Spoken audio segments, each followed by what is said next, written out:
people often experience a feeling of not knowing who they are or what lights them up anymore.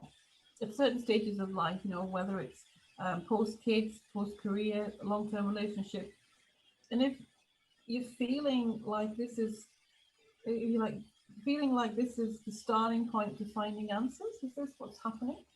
Well, I think it's really just that space that I call the void. Mm, People are starting to move away from that societal or socially designed purpose, um, such as, be a good worker, be a good parent, be a good obedient servant of the system. And the system requires you to do A, B, C, and D throughout your lifetime. But at some point, you start to, again, getting back to that, well, is this all there is? Can there be something else? And so that sort of void is a really uncomfortable place where they recognize that who they've learned to be by design, by social engineering, by social design, is not satisfying to them anymore. Once upon a time, it might have been.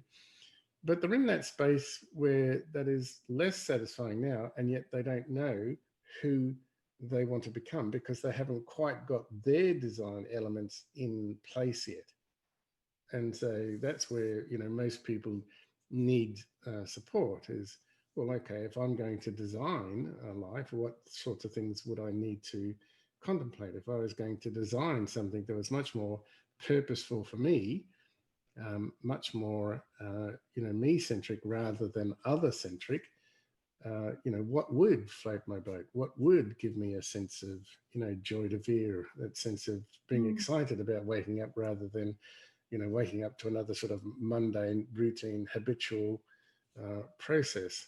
And so when you can identify that, then we can identify the pathway and what skills need to happen in order to be able to achieve those things that have so much more um, authentic meaning because they're now doing the design process